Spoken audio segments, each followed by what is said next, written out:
ప్రపంచమంతటా అన్ని మతాలలోనూ నాట్యాలు చేస్తూ గంతులు వేస్తూ అరిచి బొబ్బలు పెట్టే తెగలు ఎప్పటినుంచో ఉన్నాయి. ఆడుతూ పాడుతూ మతబోధనలు చేయడం మొదలుపెట్టినప్పుడు ఆయా తెగలు ఒక అంటువ్యాధిలాగా వ్యాపిస్తాయి. ఇటువంటి వాళ్ళు కూడా ఒక రకంగా హిప్నోసిస్ చేసేవారే. వీరు సులభంగా మనోవికారాలకు లోనయ్యే వారి మీద తాత్కాలికంగా పూర్తి నియంత్రణ సాధిస్తారు. తరచుగా కాలగమనంలో జాతులకు జాతులే పతనమవ్వడానికి ఈ తెగలు కారణమవుతాయి. ఒక మనిషి లేదా జాతి ఇటువంటి రోగకారకమైన బాహ్య నియంత్రణ ద్వారా మంచిగా కనబడే కంటే చెడుగా మిగిలి ఉండడమే వారికి మరింత ఆరోగ్యకరం. తమ ఉద్దేశం మంచిదే అయినప్పటికీ బాధ్యతారాహితంగా దురభిమానంతో ప్రవర్తించే ఈ మత బోధకులు మానవాళికి చేసే హానిని తలుచుకుంటే ఎవరికైనా గుండె చెరువవుతుంది. సంగీతం ద్వారా, ప్రార్థనల ద్వారా వారు ఇచ్చే సూచనాత్మక చైతన్యం హఠాత్తుగా ఉప్పొంగుతుంది. అయితే వారు చురుకుదనం లేని ఉదాసీనులుగా, రోగగ్రస్తులుగా, శక్తిహీనులుగా మారి బాహ్య సూచనలు అవి ఎంత చెడ్డవైనా సరే వాటికి లోబడే విధంగా తయారవుతారని ఈ మతబోధకులు ఎరుగుదరు. నిజానికి ఈ మత బోధకులు అజ్ఞానంలో, భ్రాంతిలో ఉన్నారు. అందువల్ల ఆకాశంలో మబ్బులు చాటున ఉన్న ఏదో దివ్యాత్మ మనస్సులను మార్చగలిగే అద్భుత శక్తిని తమ మీద కుమ్మరించిందని తమను తాము అభినందించుకుంటూ ఉంటారు. అంతే తప్ప భవిష్యత్తులో రాబోయే నాశనానికి, నేరాలకు, పిచ్చితనానికి, చావుకు తామే బీజాలు నాటుతున్నామని వారు కలలో కూడా ఊహించరు. కాబట్టి మీ స్వేచ్ఛను హరించే ప్రతి దాని పట్ల అప్రమత్తంగా ఉండండి. దానిని ప్రమాదకరమైనదని గుర్తించి మీ శక్తినంతా ఉపయోగించి దాని నుంచి తప్పించుకోండి. మనస్సును స్వాధీనం చేసుకోవడం ఎంత కష్టం. నిజానికి దాన్ని ఒక పిచ్చి కోతితో పోల్చారు. ఒక కోతి ఉంది.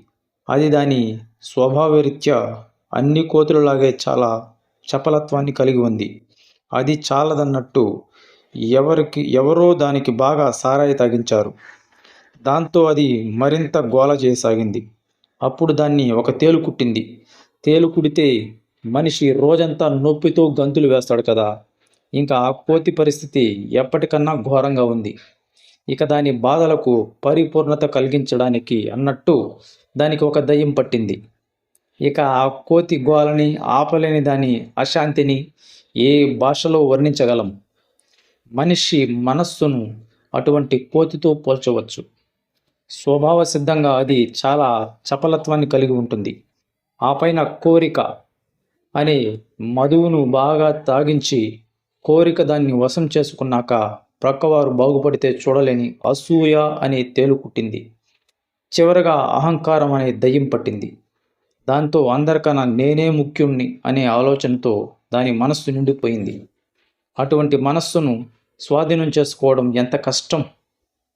ఇక మొదటి పాఠం ఏమిటంటే, కొంచెం సేపు కూర్చుని మనస్సును పరిగెత్తనివ్వాలి. అది ఎల్లప్పుడూ ఎగిరెగిరి పడుతూ గంతులు వేసే కోతి లాంటిదని చెప్పుకోవచ్చు. ఆ కోతి ఎంతసేపు గంతులు వేయగలదో అంతసేపు గంతనివ్వండి. మీరు మాత్రం వేచి ఉండి దాన్ని గమనించండి. జ్ఞానమే శక్తి అనే లోకోక్తి ఉంది. అది నిజమే. మనస్సు చేస్తున్నదేమిటో తెలిస్తే తప్ప మీరు దాన్ని నియంత్రించలేదు. పగ్గాలు దానికే ఇవ్వండి. మరి చూడండి ఎటువంటి అసహ్యకరమైన ఆలోచనలు వస్తాయో చూడండి. అసలు ఆ విధంగా ఆలోచించగలమా అని మీరే ఆశ్చర్యపోతారు. కానీ రోజులు గడుస్తున్న కొద్దీ మనస్సు యొక్క చపలత్వం తగ్గి అది ప్రశాంతంగా మారుతుందని మీరు గమనించగలుగుతారు. మొదట కొద్ది నెలలు మనసులో చాలా ఆలోచనలు ఉన్నాయని గమనించవచ్చు. తర్వాత అవి తగ్గుతున్నాయని, ఇంకొద్ది నెలలు గడిచేసరికి అవి మరింత తగ్గి చివరికి మనస్సు పరిపూర్ణంగా స్వాధీనంలోకి వస్తుంది. కానీ మనం ఓపికగా రోజు సాధన చేయాలి. ఆవిరి పంపగానే ఇంజన్ నడుస్తుంది. వస్తువులు మన ముందుకు రాగానే వాటి నైజాన్ని మనం కనిపెట్టగలగాలి. తాను యంత్రాన్ని కానని నిరూపించడానికి మనిషి తాను దేనికి లోబడి లేనని చూపగలగాలి. ఈ విధంగా మనస్సును నిగ్రహించడం, ఇంద్రియ విషయాలను దరిచేరనివ్వకుండా ఉండడమే ప్రత్యాహారం. దీనిని అభ్యాసం చేయడం ఎలా? ఇది ఒక మహత్తరమైన పని. ఒక రోజులో దీన్ని పూర్తి చేయలేం. సంవత్సరాల తరబడి ఓపికతో సాధన ఏకనిష్టతో దారులు కొట్టేవాడు, ఒక దొంగ, ఒక అబద్ధాలు కోరు, ఒక అన్యాయంగా ప్రవర్తించే పురుషుడు లేదా స్త్రీ, వీళ్ళందరూ కూడా తమ ప్రమేయం ఏమీ లేకుండానే అలా తయారయ్యారు. మనస్తత్వ శాస్త్ర పరంగా ఇది నిజంగానే ఒక బ్రహ్మాండమైన సమస్య. అందుచేత మనిషిని మనం అత్యంత దయతో చూసి అర్థం చేసుకోవడానికి ప్రయత్నించాలి. మంచిగా మసలడం అనేది అంత సులభం కాదు. నిజమైన స్వేచ్ఛను అంటే ముక్తిని సాధించే వరకు మీరు కేవలం యంత్రాలే కదా. మీరు మంచివారే అయితే అందుకు గర్వపడవచ్చా? వీల్లేదు. మీరు మంచివారుగా ఎందుకున్నారంటే అది మీ చేతులలో లేదు కనుక. ఇంకొకడు దుర్మార్గుడుగా ఎందుకున్నాడంటే అది వాడి చేతుల్లో లేదు కనుక. మీరే కనుక వారి స్థానంలో ఉంటే ఎలా ఉండేవారో ఎవరికి తెలుసు. మనం పతిత అనుకునే బజారు వనిత, జైలు పాలైన ఒక దొంగ మనల్ని మంచివాళ్ళుగా చూపించటానికి బలియోబడ్డ క్రీస్తులే. ప్రకృతిలో సమతౌల్యాన్ని సాధించే నియమం ఆ విధంగా పనిచేస్తుంది. దొంగలు, నరహంతకులు, అన్యాయం చేసేవాళ్ళు, అత్యంత బలహీనులు, అమిత దుర్మార్గులు, రాక్షసులు, వీరందరూ నేను అర్పించే యేసు ప్రభువులు. భగవంతుడైన క్రీస్తుకు నేను ఎంత పూజ చేయవలసి ఉందో పిశాచి అయిన క్రీస్తుకు కూడా అంతే చేయవలసి ఉంది. అదే నా సిద్ధాంతం. ఈ విషయంలో నేను నిస్సహాయుణ్ణి. మంచివారి పాదాలకు, మహాత్ముల పాదాలకు నేను నమస్కరిస్తాను. అలాగే చెడ్డవారి పాదాలకు, రాక్షసుల పాదాలకు కూడా నేను నమస్కరిస్తాను. మంచివాళ్ళు, చెడ్డవాళ్ళు అందరూ నాకు పాఠాలు నేర్పే శిక్షకులే, ఆధ్యాత్మిక గురువులే, నన్ను ఉద్ధరించే వాళ్ళే. వారిలో కొందరికి కృతజ్ఞత తెలుపుకుంటూనే వారి అపజయాల నుంచి నేర్చుకుంటాను. వారిలో మరికొందరికి కృతజ్ఞున్నై ఉంటూ వారి మంచి పనుల వలన లాభం పొందుతాను. నేను మీ ఎదురుగా ఇక్కడ నిలబడి ఉండడం ఎంత నిజమో ఈ విషయం కూడా అంతే నిజం. నేను బజారును పడిన ఒక మహిళను హేళన చెయ్యాలి. ఎందుకంటే సమాజం అలా చేయమని కోరుతుంది కాబట్టి. ఆమె బజారు జీవితం సమాజంలోని ఇతర మహిళల సత్యలానికి కారణమవుతుంది కాబట్టి ఆమె నన్ను ఉద్ధరిస్తుందని నేను అంటాను. దీని గురించి ఆలోచించండి. ఓ స్త్రీ పురుషులారా, ఈ ప్రశ్నను గురించి మీ మనస్సులో యోచించండి. అదొక నగ్న సత్యం, సాహసోపేతమైన సత్యం. ఈ ప్రపంచాన్ని, దీనిలోని స్త్రీ పురుషులను చూస్తున్న కొద్దీ నా ఈ అభిప్రాయం మరింత బలపడుతుంది. ఎవరిని నిందించను, ఎవరిని పొగడను. ఒక కవచాన్ని రెండు వైపుల నుంచి చూడాలి. మనం సాధించవలసిన కార్యం అంతులేనిది. మొదటిగా, అన్నిటికంటే ముందు మనం మనసు లోతుల్లోకి చొచ్చుకుని పోయి అక్కడ మన ప్రమేయం లేకుండా పనిచేస్తున్న బ్రహ్మాండమైన ఆలోచనల రాశిని అదుపులో పెట్టడానికి ప్రయత్నించాలి.